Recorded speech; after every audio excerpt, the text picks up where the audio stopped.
ஆன்மீக நண்பர்கள் அனைவருக்கும் என்னுடைய அன்பான வணக்கங்கள். ஜூலை மாத ராசி பலன் 2024.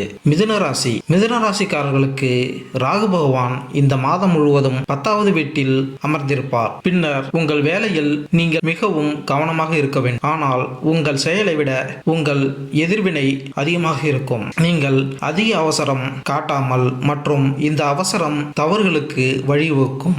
எந்த ஒரு வேலையிலும் குறுக்கு வழிகளை எடுப்பதை தவிர்க்கவும். ஆனால் உங்களுடன் இருக்கும் நல்ல விஷயம் என்னவென்றால் மற்றவர்கள் கடினமாக கருதும் வேலையை நீங்கள் தீர்க்க முடியும். இந்த துறையில் உங்கள் ஆர்வத்தை வெளிப்படுத்தும் மற்றும் நீங்கள் வெற்றி பெறுவீர்கள். அதாவது 7வது வீட்டில் அதிபதியான குரு 12ஆம் வீட்டில் அமர்ந்திருப்பதால் பிற மாநிலங்களில் இருந்து வியாபாரம் கிடைக்க உதவும். வியாபாரத்தில் முன்னேற்றம் இருக்கும். பணக்காரர்களின் ஆதரவை பெறுவீர்கள். இதன் காரணமாக வியாபாரம் முன்னேறும். 5ஆம் வீட்டின் அதிபதியான சுக்கிரன் முதல் வீட்டில் சூரியன் கிரகத்துடன் சேர்ந்து இருப்பது மாணவர்களின் கல்வியில் சிறப்பாக செயல்பட தூண்டும். செவ்வாய் கிரகம் 11ஆம் வீட்டில் அமர்ந்து 5ஆம் வீட்டில் பார்வையை செலுத்தும். இதன் காரணமாக கல்வியில் போராடும் குணத்தை காட்ட வேண்டும். ராகு மற்றும் கேது முறையே 10ஆம் வீட்டிலும் 4ஆம் வீட்டிலும் இந்த மாதம் முழுவதும் இருப்பார்கள். இதனால் வீட்டின் சூழ்நிலை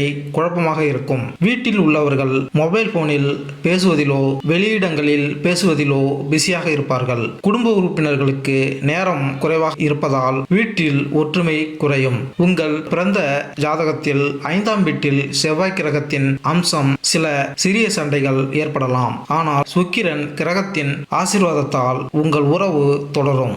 உங்கள் உறவில் உள்ள காதலை நீங்கள் முழுமையாக அனுபவிப்பீர்கள். சூரியனும் சுக்கிரனும் சேர்ந்து மாத தொடக்கத்தில் இருந்து உங்களின் 7வது வீட்டை பார்ப்பார். ஒருபுறம் உங்கள் திருமண உறவில் அன்பு அதிகரிக்கும். மறுபுறம் பரஸ்பர ஈகோவின் மோதல்களும் நிகழலாம். எனவே நீங்கள் நேர்மறை மற்றும் தயார்நிலையை காட்ட வேண்டும் மற்றும் உங்கள் உறவை கையாள வேண்டும். செவ்வாய் பகவான் 11வது வீட்டில் இருப்பதால் உங்கள் வருமானத்தை அதிகரிக்க இது உங்களுக்கு முழுமையாக உதவும். இது உங்கள் தைரியத்தை மேம்படுத்தும். பணப்பற்றாக்குறையால் நிறுத்தப்பட்ட புதிய பணிகளில் முயற்சி எடுப்பீர்கள். அவற்றை நிறைவேற்றும் தைரியத்தை பெறுவீர்கள் மற்றும் உங்கள் நிதி நிலைமை அதிகரிக்கும். உங்கள் ராசிக்கு அதிபதியான புதன் மாத தொடக்கத்தில் 2ஆம் வீட்டில் பயிற்சிப்பதால் உடல் ஆரோக்கியம் மேம்படும். 3ஆம் வீட்டின் அதிபதியான சூரிய கிரகம் முதல் வீட்டில் அமர்ந்து உங்களுக்கு நல்ல ஆரோக்கியத்தையும் அதிக நோய் எதிர்ப்பு சக்தியையும் தருவார்.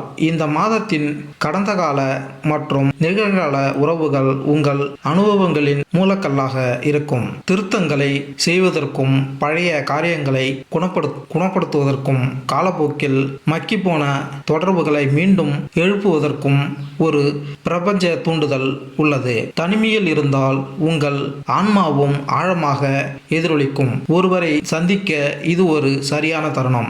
உறவுகளில் இருப்பவர்களுக்கு சிறந்த தொடர்புக்கு முன்னுரிமை கொடுங்கள். உங்களை சுற்றியுள்ள அன்பையும் ஆதரவையும் பாராட்ட சில தருணங்கள் எடுத்துக்கொள்ளுங்கள். பரிகாரம்: பகவான் ஸ்ரீ ஹரி விஷ்ணுவை வழிபடுவது உங்களுக்கு மிகவும் பயனுள்ளதாக இருக்கும். மேலும் இந்த வீடியோ உங்களுக்கு பிடித்திருந்தால் லைக் பண்ணுங்க, கமெண்ட் பண்ணுங்க, மறக்காம சப்ஸ்கிரைப் பண்ணுங்க. நன்றி, வணக்கம்.